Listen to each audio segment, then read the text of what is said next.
Hello guys! Hello, this is for Aries. Aries, welcome dito sa aking channel. Kabalaran 888. Welcome Aries. Alamin natin kung anong messages, vibration, gabay, energy para sa inyong lahat. So, this is general, timeless reading. So, please connect your intuition sa lahat ng mensahe na lalabas dito sa readings natin. Alright. So, Aries, first card natin dito is Two of Swords. Okay, second is the High Priest. Next is 20, Harvest. This is a victory and success celebration. Horn God, this is Strength. Okay, and this one is Knight of Wands. And next is Four of Wands. Okay, and next is Four of Cups. 2, 4, 6, 7. Alright, so you have 7 cards, Aries. Nakikita natin dito na mayroong mga Aries na mayroong mga Aries dito na medyo nagdadalawang isip kayo. Hindi ko alam kung bakit kasi itong Two of Swords, this is confusion eh. Kung makikita mo, di ba? May mga Aries na posibleng confused kayo. You're super confused of whatever na pinagdadaanan mo sa buhay ngayon. Like, mayroon kang desisyon na kailangan gawin, but the problem is, nahihirapan kang gawin. Sinasabi ng bara sa'yo dito na you have the High Priest katabi niya. Huwag ka daw masyadong mag-alala, huwag ka daw masyadong magpapanik kasi you are panicking eh, Aries. May tendency ka na mag-panic, may tendency ka na ma-stress, magka-anxiety, hindi makatulog sa gabi. It's because of decision making eh. Parang nasa crossroad ka, parang dalawa yung kailangan mong pagpilian or wala kang choices, parang ganun. Kasi minsan pag nalilito tayo, parang feeling natin, tayo na yung pinakakawawa. So, sa barahan mong ito, sinasabi ng bara sa'yo, Aries, na huwag ka daw masyadong magpanik, huwag kang masyadong mag-alala. Okay? You need to be strong, you need to be consistent sa kung ano man yan na ginagawa mo sa ngayon. And there's a harvest here, number 2, number 4, so number 6, 2 plus 4 is 6. Sinasabi ng baraha, huwag kang mag-alala kasi may paparating na okasyon. It's either a celebration of success, of victory, graduation, winnings, any good news coming para sa'yo. Ito ay magdadala sa'yo ng sobra-sobrang strength, power, strength, and confidence. So, parang ang nakikita natin dito, Aries, na mayroong mga Aries na you're comparing yourself sa ibang tao, especially sa kapitbahay mo. You're comparing sa kapitbahay mo, you're comparing with your workmates, with your cousin, with your family.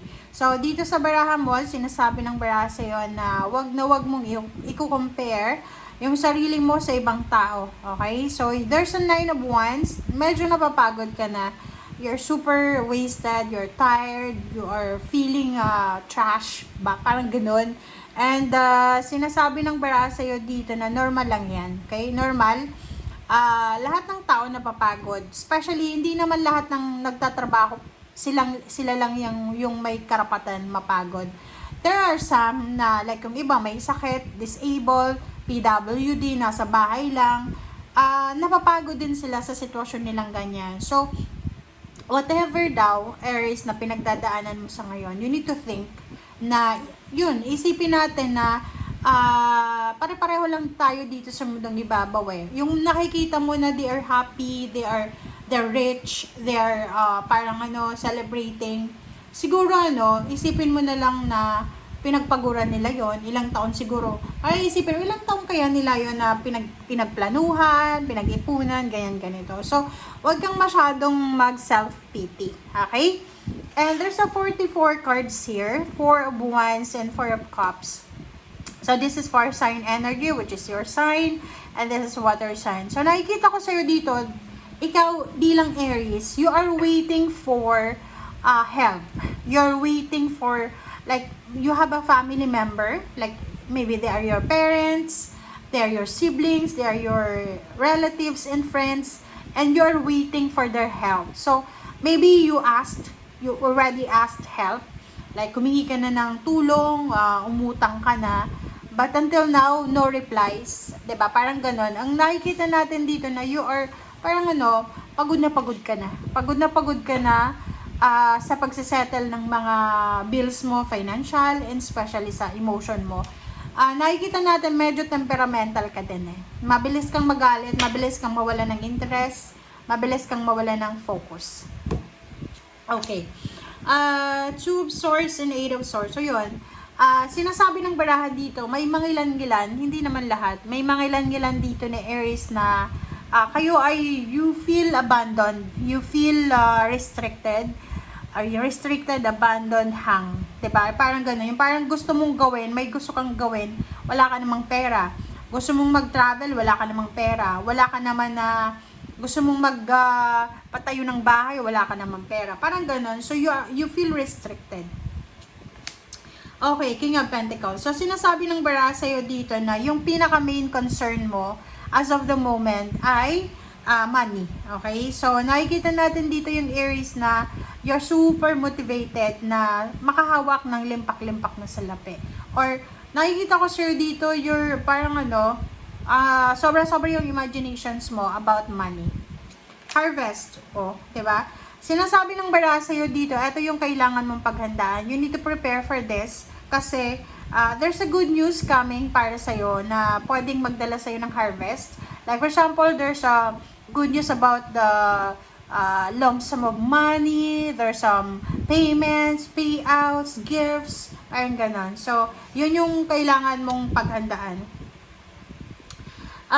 Sa relationship, wala namang masyadong issue. Sinasabi ng barahan na your relationship is going stronger. Nakikita natin yung partnership with the two person here na medyo strong yung foundation nyo. Another is Nine of Pentacles, Nine of Wands. So, nakakita ko rin sa'yo dito na pagod na yung ibang Aries para sa kanilang paghihintay. You're waiting for promotion. You're waiting na matapos yung pinapatayo mong bahay. You're waiting na makapagtapos ng pag-aaral yung mga anak mo. You're waiting na makapag-travel na kayo. So, ang dami-dami mo ditong rason kung bakit ka napapagod. Okay, Five of Cups is Four of Wands. So, nakikita natin dito talaga na yung family mo, siguro there's some, may kapamilya ka na may pera, may kapamilya ka na stable ang relationship, may kapamilya ka talaga na walang-wala. And kung makikita mo dito, sinasabi ng baraha sa'yo dito na if may problema ka sa pera ngayon, you need to focus. Kailangan mo daw bigyan ng focus ito. Hindi ito yung like parang, 'di ba, like a couple. Kung kayo ay mag-asawa, kung yung isa ay unemployed, make sure na yung isa na may trabaho ay, 'di ba, tutulungan natin yung unemployed natin na partner. Parang sa family din yun eh. Sa loob ng pamilya, magkakapatid, kung sino yung meron, siya yung pwedeng makatulong, or kung sino yung wala, pwedeng matulungan. Pero hindi naman yung araw-araw, 'di ba? Okay, and last card natin is the Wheel of Fortune, which is the Four of Cups. So, sinasabi ng baraha sa'yo dito, huwag kang mag-alala. Okay, you don't need to worry, Aries, kasi there's an incoming change, there's an incoming parang transition sa love life mo. Ang nakikita ko sa'yo dito, may iba sa inyo na worst to worst scenario to. Pwedeng yung iba ay magkaroon ng hiwalayan. Pwedeng ikaw, Aries, lalaki ka, posibleng gusto kang hiwalayan ng iyong asawa, ng iyong partner, ng iyong girlfriend. It's because nagsasawa na siya sa pagiging mahirap. Parang gano'n, one of the reasons. And second is maybe hindi ka na niya mahal, may natagpo na siyang iba. Parang gano'n. So, nakikita natin dito na there's a worst to worst scenario na pwedeng maging blessing in disguise sa'yo. So, maging attentive ka sa mga nangyayari sa paligid mo kasi the universe is giving you hints. May mga hints dito eh. Like for example, sa couple, alam nyo yan, if you have a problem, internal problem, okay? So, wag kayong in denial. This is for your good. Life is short, guys. So, wag nyong sayangin yung buhay nyo sa pakikisama sa isang relationship, sa isang tao na alam nyo na hindi masaya sa'yo or hindi ka naman masaya. Or masaya ka, pero hindi siya masaya sa'yo. So, parang ganon. Alright? So, thank you guys. Bye!